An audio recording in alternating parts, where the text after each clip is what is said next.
This is either very interesting or very bad.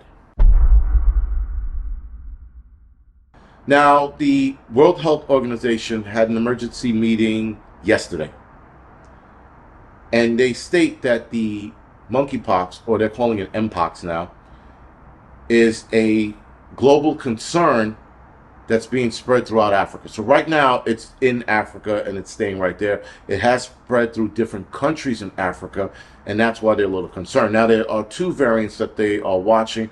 One is the lesser of the problem. That's the one that we saw here in the United States because of the gay men and their fucking bullshit.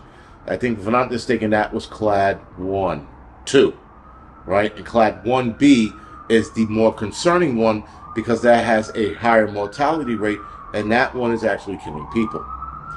In fact, out of 14,000 cases throughout Africa, 538 people have passed away. Now, that's a drop in the bucket. That's still not a lot. But what they are trying to tell us is that this variant made a sudden transformation. It all of a sudden evolved into this thing, this new one. And they say, according to them, a few weeks ago, out of nowhere. All right.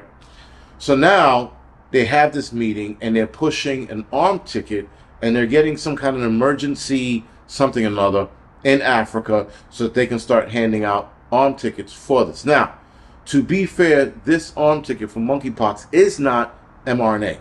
It's the old-fashioned, old-school arm tickets. So it's not the new technology, though they do have new technology in the pipe ready to rock and roll for the monkeypox.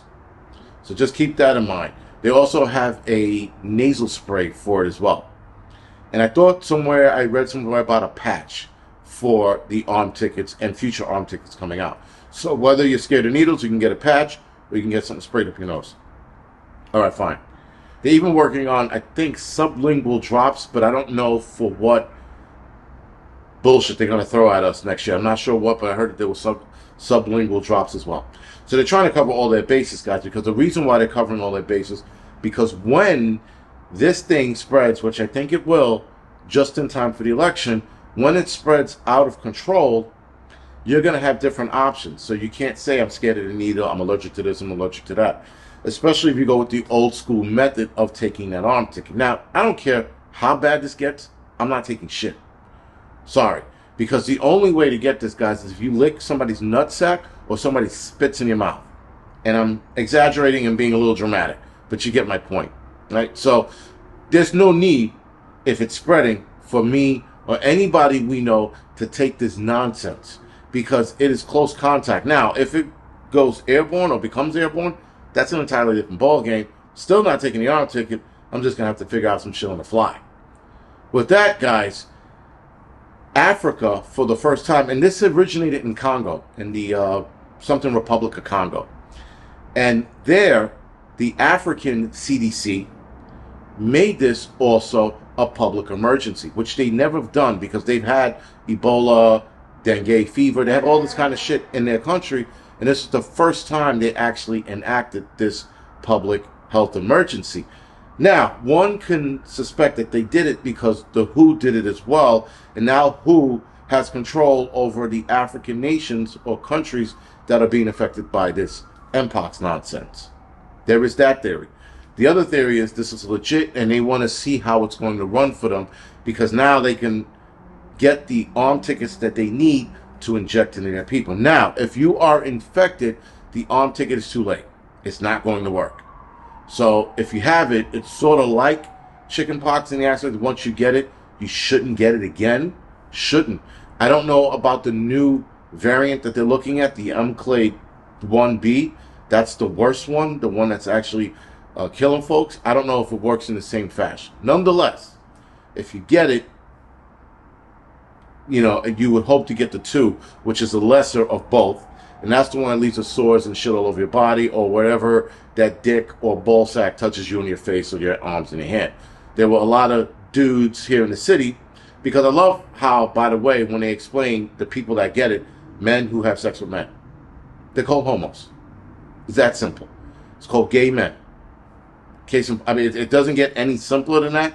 Nonetheless, These are the people who were passing it around here in New York, or rather the United States, and then passing it on to their girlfriend, right? So imagine having sores all over your face or around your mouth area or your penis or your hands, right? So a lot of that was going on. And when they got it, they said it was the most painful thing they ever experienced, especially like the hands, because it's in the joint area and you have to use your hands to do other things and jerk off other dudes. Nonetheless, they said it was a painful thing. Sort of like shingles. One guy explained that it was sort of like shingles, just bad, especially if it was on your face or some part of your body. Now, some of the articles I read a few years back or 2 years ago when it popped up, one guy got it like on his chest. I'm like, what is he having balls dragged across his chest? Like, who? I don't want to get into that. Point is, guys, is that this thing breaks out the way I think it's going to break out, which I'm hoping it won't. There's a side of me that actually believes it won't. There's another side of me that believes it might, just because of the election season. But I'm not worried. Either way, no matter what happens, I'm not worried. Neither should you. You guys should not worry about this bullshit. Again, it's just being put on notice. That's all. Anything I talk about is to be put on notice. This Oropouche virus that's originated from sloth is also making its rounds. It's in the UK. They have seen it in South America and Central America. Actually, 2 Brazilian girls passed away from it. They were both in their 20s. But the